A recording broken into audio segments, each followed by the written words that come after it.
Welcome back, everybody, to Overwatch Seasons Season 4. This is match 4 of the quadruple header. I don't know if it's ever been done before, but alas, we are back with myself and Glitch. Before never been done, but that was some nice alliteration. That was good. I liked that. Thank you. Thank you. That was good. But guess what? I guess the back half of the day is just cool, unique day. Because guess what? New Junk City.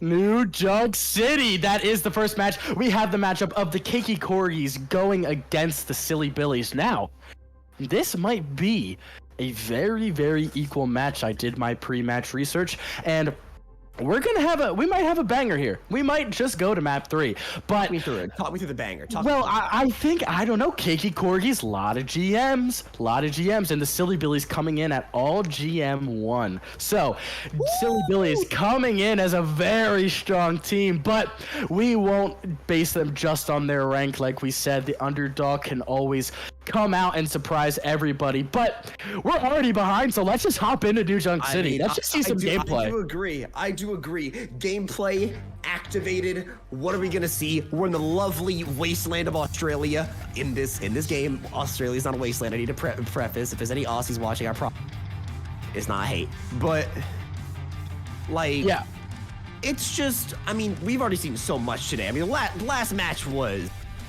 out of pocket. It really was. I mean, there was some interesting things. So, well, we'll see. I mean, and we're getting a pause.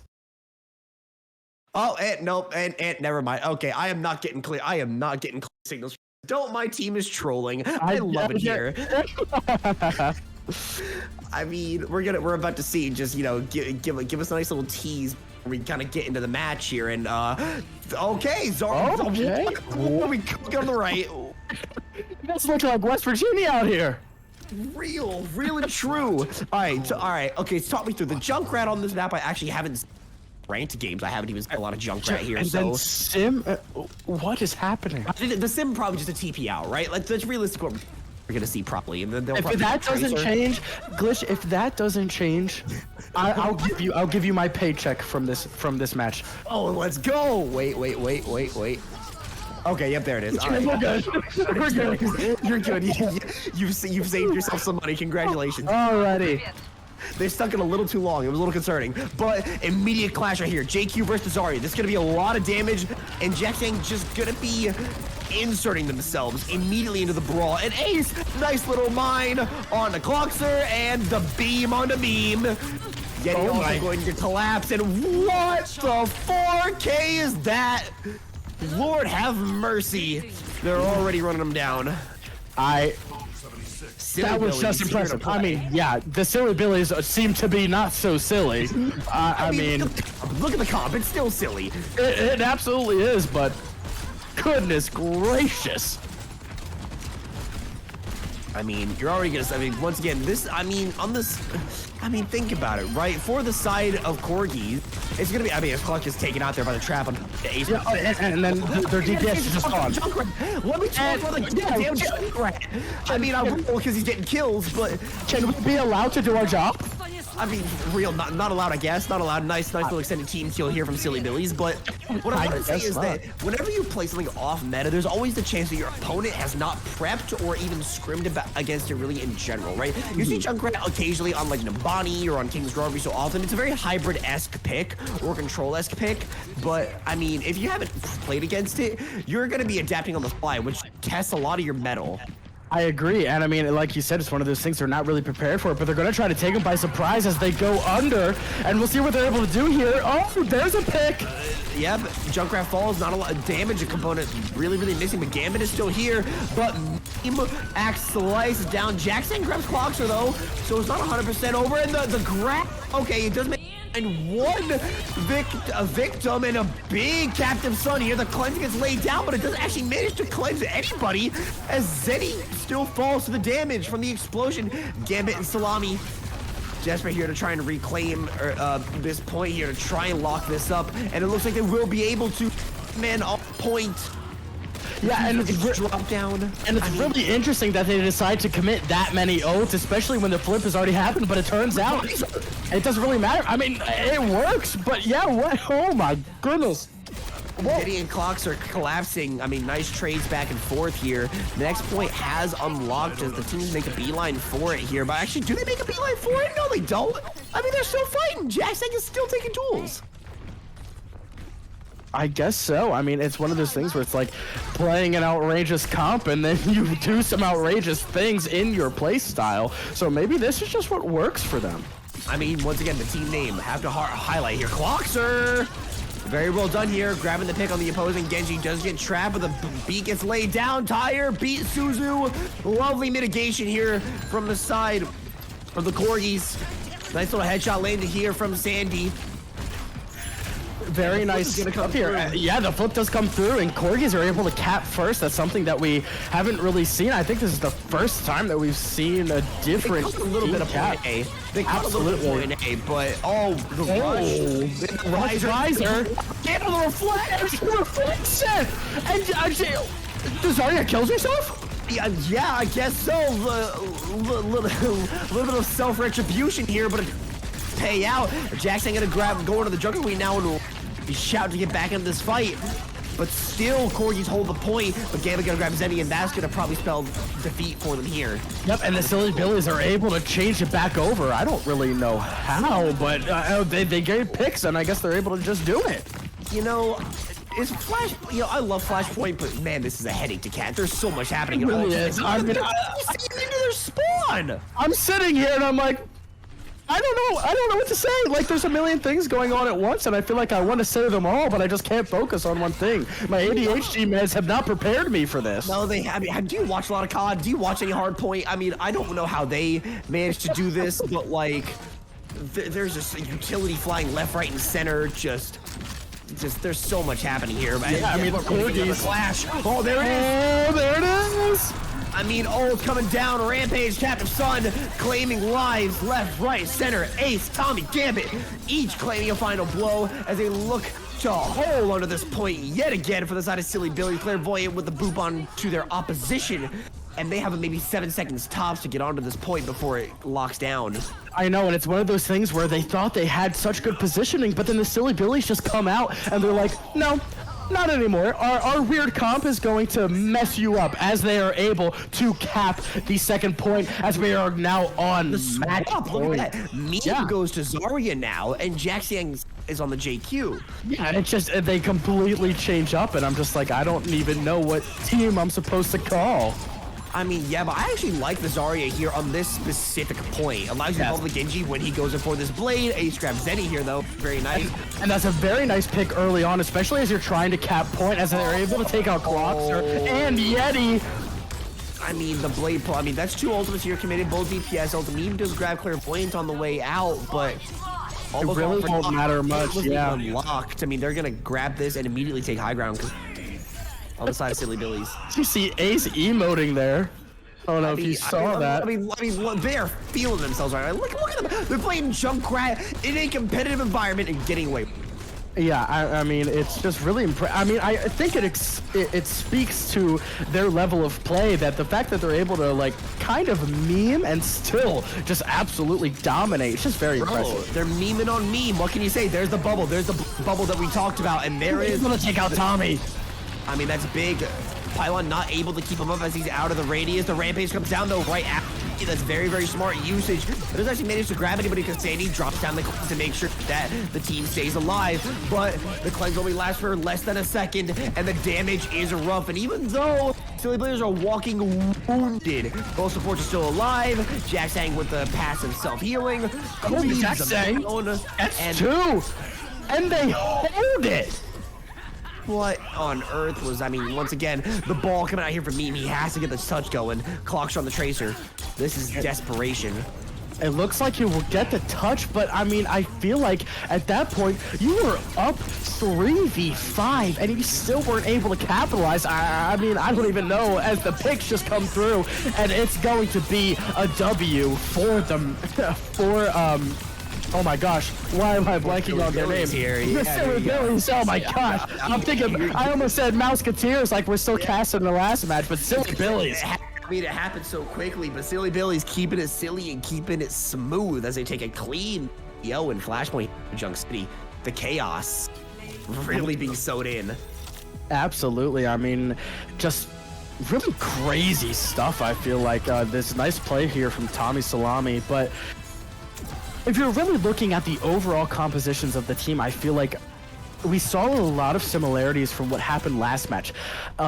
The Cakey Corgis were just trying to adapt to what the Silly Billies were playing, but it just wasn't working. And I feel like the more you change, the less comfortable you'll be, because you're constantly forced into a comp that you need to, okay, now we need to change our level of thinking and how we approach the match. And it's just never going to work because you're going into a team that is so comfortable in the comp that they picked, and you're just trying to scramble and figure out what you're doing, that it's never going to work out. I do tend to agree overall. I mean, there's not really, I mean, I'm not gonna lie, whenever I'm gonna give you guys a little bit of insight into the caster curtain here, not just for us here, but like even those like the tier 1 level, go as like Sponge and Machine, like go to Counter-Strike. Like when you see wipes like this, you're feeling time. And like, I mean, I don't mean to be rude here, not at all, because I respect any steps up to the plate in any tournament. You know, it shows a level of dedication and grind, but I mean, it just is. What do Corey Matt pick? What do they need to change? Like, like what can they do to like Sal? Because Silly Billies, I guarantee they're gonna roll with some. I don't know if it can be more silly or J silly, but I mean, they're gonna do something objectively dumb. Yeah, I mean, and the thing is, you imagine. Just think about for a second. Humor me for a second. They go with Doomfist composition. I mean, we saw it last time. We did see it. Not on this map. It was the not on this map, but I mean, just like the fact that they're able to play every composition at such a high level. I think for the Corgis, it's just the fact that they were placed against someone that was a little bit too strong, and maybe they might not be able to come out on top. But hey, we always love when people prove us wrong, so I'm hoping to see that right here. Yeah, and Deadly, I want to go ahead and give you some insight here to a little. I come from the tax shooter genre of esports here, and there's like this famous thing that happens around team, and this also happens across other esports, but see it a lot in CS and we see it a lot in Valorant, and that's like when a team just gives, like, they stop trying to be like, you know, like it's actually your sweaty gamer versus your man's while playing ranked meme type format. Like it's really like surrender to human nature. You just go in there, you just have fun. You get this aura of whimsy is the best way I can describe it, and you just win. Yeah. You just win. I don't know like what it is or where it comes from or where it goes, but it appears in flashes, and it's just something beautiful to watch. So like, I don't know, Silly Billies are working with the magic of an unknown archaic force. I just don't know if Corgis can beat it, you know? It's crazy. I agree. It's just one of those things that you can't really describe, so you just kind of let out into the ether. You know, it's one of those things that they might just have such a strong chemistry together, and they just are able to perform at just a different level than the team that they're going against. So it's one of those things that you just kind of have to hope and pray that what you're doing works, but in the end, it most likely will not work out. I definitely do tend to agree, and also like I spoke about last time we casted together. I believe yesterday or two. I can't remember here, but it's just like even rank doesn't necessarily matter in these games a lot because it's about like team synergy and coordination. Yes. But it's just, I mean, mechanical skill has to play a role at some point, right? And that seems like what's happening here. Two teams at very high rank. They're very similar, but it seems like a mechanics diff on occasion. Yeah, and I mean, you could literally have a team of quintuplets who were genetically born to think together, and sometimes it just does not work out.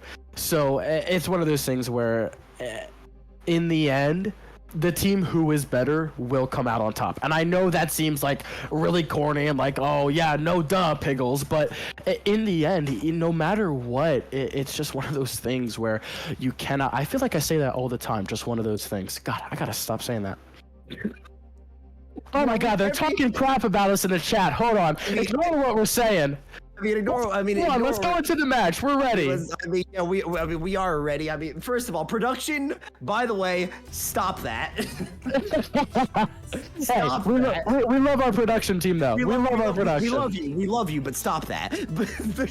We love you, but stop that. Regardless, we're gonna go ahead and enter this thing. And I have been recently informed, due to our silly, or at least my silly lack of research, that it's actually M is a pronunciation of the tank. So I will go ahead and rectify that, as I want to make that known to the general audience. I do apologize. Wait, M? Yes, because I didn't actually have this read out. It's they call me M, but it reads as obviously meme. No, well, yeah, I mean, hey, I don't think I have talked about the tank yet. So it's me. I'm in the clear. I'm in the clear. You know, yeah, you're in the clear. I will go ahead and sit crossfire here. But as we see, the ball. I love ball. Let me talk about how much I love ball real quick.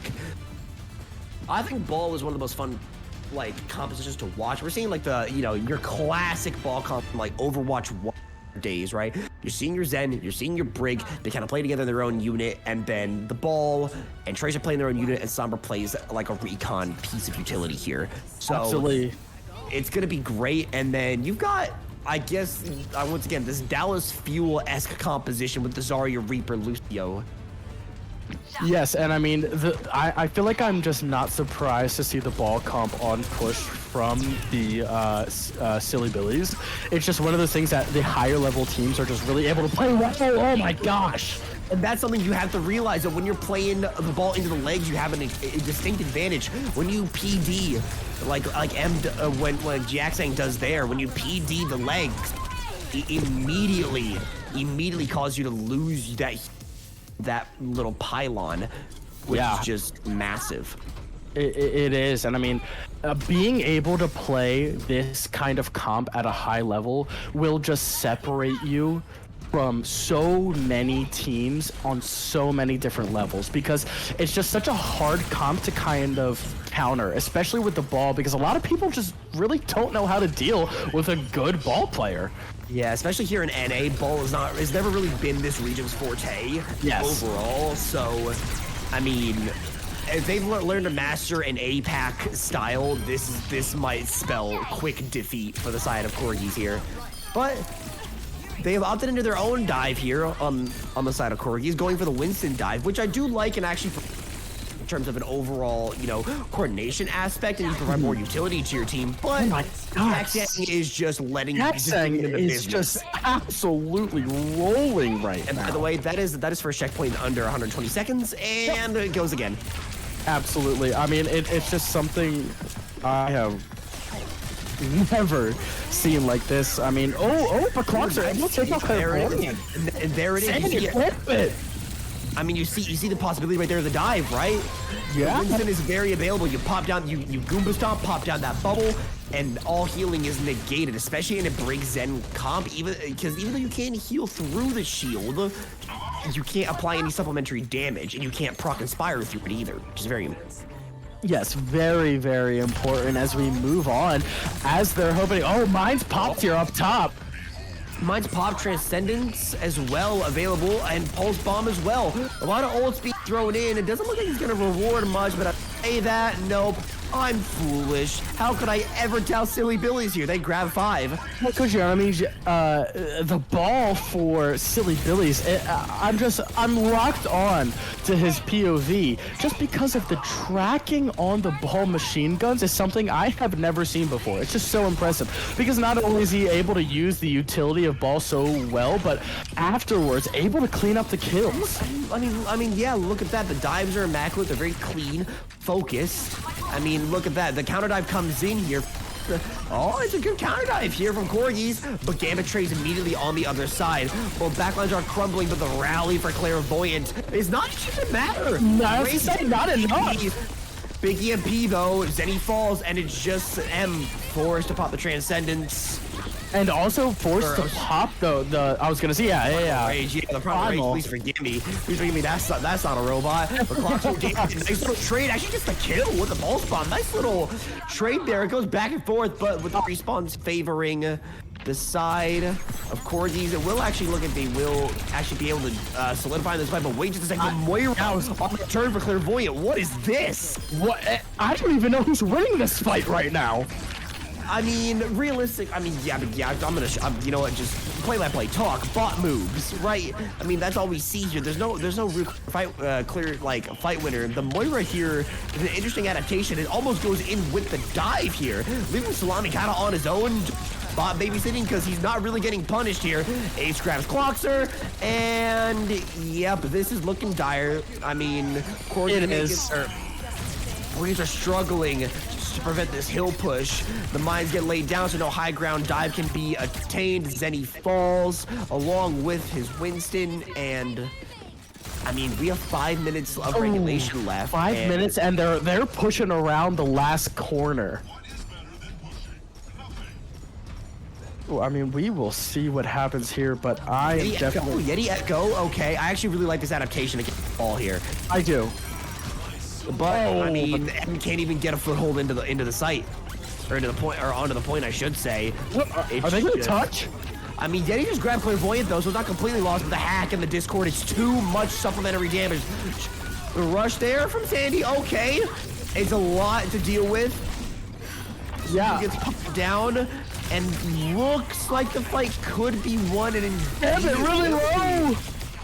Yeah, I mean, wow, the Cakey Corgis able to salvage what seemed like an absolute loss from the jaws of defeat. That was just something that I thought I was ready to call it here. I was already thinking about my MVPs, but the Cakey Corgi said no. Piggles. Oh, look at the trade already invested here. Transcendence already invested here. Pulse Bomb goes up from Gambit, goes wide. EMP though, they're gonna stack this in, and this is gonna be the value. Jackson grabs Zenny with the roll in. Yeti is gonna go ahead and be fallen, which is a big shame. He provides so much utility to this team in terms of damage, nearly building up that duplication, but it's not going to be enough. The EMP is so strong, combined with that with the Discord Orb. Emma's left alone. Clock should just land the pulse. It's nice, but it's on to the full armor. Yeah, I was gonna say it's just too much health, and that will never be profitable for I apologize, for Clockser. I mean, yeah. I mean, also, it's not even like he gets to eat through real health. He eats through the adaptive shield.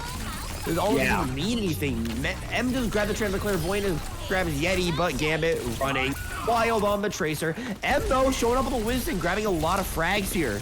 I feel like this might be a time that the Silly Billies might have to back, especially with the spawn being so close. Yep, there it is, and they're gonna have to back again. And I feel like we've been seeing this so much on push. It's just these teams are able to get so far, but then that spawn is so close, and they just kind of get picked, and it's really unfortunate. Another engage with the minefield here. Very good. Has to force them off the point here. The Life Weaver here for Salami. Once again, really silly, but Yeti's going to go claim any pedal platform haver that does exist here. I mean, and so far, looks like, okay, Corgis are going to go ahead and claim some purchase here and are going to be able to march his bot back to neutral and reset the spawns. Yep, and I mean, the Cakey Corgis are just really hoping to, as we see a changeover to Doomfist, ignore what I'm saying. I mean, look at that. I mean, Gambit grabs Clockser, and there it is. The lesson, the beat in response. Too much health for the Moira to chew through, especially with Fade already previously invested. Nice little life grip there. But the primal raise there from M's. Tommy Salami gets obliterated. The focusing beam from Yeti onto Jaxiang is nice and crisp. Absolutely, but you gotta be aware of that time clock. You have 2 minutes and 15 seconds remaining, and you gotta go the distance. So if I am the Cakey Corgis right now, I am thinking about my ult bank, especially because that's really what is going to win them these fights. I mean, I do agree they are also thinking about the ult bank, but also, I mean, Yeti is just a monster on this Echo right now. He's really putting in so much work. Definitely, I think. Use the duplicate. Oh, there it is. Yachty, interesting pick here. Might have been an accidental copy, I don't know, or maybe they want to build into that Captain's Son. It could be an option either way, but first checkpoint has still not been achieved, and Zeddy's gonna go ahead and get taken off spot. This is massive for the side of Silly Billies here, and Jaxiang gonna sky force Yeti out of where he's been holding, and Yeti being so low. One little hand cannon shot will do it. And right now it's just Clockster in the back line. He will get eventually finished off as Gambit leads this bot back to the forward spawn checkpoint from the side of Silly Billies. Absolutely, and like you said, Yeti switching over to that Echo was really just the right decision. You know, it's the right decision, but is it too little too late? I don't know, because they were able to flip back the point and they were able to get a good amount of distance, and we'll see if it's able to be the decider in this match. I really don't know if one player can go against an entire team like that as Yeti gets taken out just as we're talking about him. I mean, yeah, Jaxiang, quick little right-handed punch there. Captain's Son here from Salami. Try and find something of note, but the bot's going ahead and pushing forward. The stick onto the enemy tracer, that is really hard to do. Critical play from Gambit here. And yep, there it is. Like Eminem said, the curtains are calling, Bubble gets laid, Zenny is weak. There it goes, 4 final blows for the Doomfist. Sandy lays down the rush, but it's just some sad ancient architecture, as Silly Billies will take this in a nice and fancy 2-0 for them. Absolutely. I mean, that was just some really impressive stuff, but again, you gotta give it to the Cakey Corgis. They were able to not just get rolled. Yeah. It is very, very nice. It is, and I think it's one of those turning points of the map, but it was really fun to see. And I mean, look, the Silly Billies provided us with some really good Overwatch play. Really good and really silly. Man, woman, person, entity of the match. What do we want to go for here? I don't know. I think you can narrow it down a little bit more as opposed to last match. I agree. Even still, I mean, it's got to be either. I think it's got to be Jaxiang for me. I know I feel like we favor tanks a lot on the cast, but I mean, they were just doing the mostest. I mean, let's be real here. I agree. I mean, like, on the ball, just so impressive. Something that I've really, that was one of the most impressive ball performances I've ever seen. So, I will agree with you. And let's see if we can get them in here. I can go ahead and move them into the studio. I don't know who it is, though. I got you. I know who it is. Okay. All right, Jaxiang, you are the player of the match. Congratulations. How does it feel? It's okay. I have homework. Worried about his studies. I mean, you know, I respect it. I'll let you get to your homework, but I do have one question for you. Does your name kind of enhance your playstyle a little bit, or did the playstyle come first? I don't know. My name is just my Chinese name, so. I mean, you know, that's fair enough. And I mean, at least you still have access to the game. But regardless of all that, thank you for just joining for this quick interview. I will let you get back to your studies. Don't fail your classes, everyone watching at home. But regardless, that's going to go ahead and be it for our Overwatch Seasons 4 Switch Stage broadcast for today. But we may have some games tomorrow. I believe we actually do have some teams still yet to schedule. So I think we do. I will not be present tomorrow, but maybe you will get some new duos. Maybe you'll see some new faces. You never know. But that's going to be it from me, Glitcher Piggle, signing out. Take care. Have a night. Make sure to hit the follow button on Twitch. Follow us on Twitter at Overwatch Seasons. Hit the subscribe button if you can. Every penny you give to us means the world to us and helps donate to our prize pool, as well as salaries for our production team, which is incredible, and our casting team, which is also incredible. So take care. Have a wonderful night, and goodbye. Good night.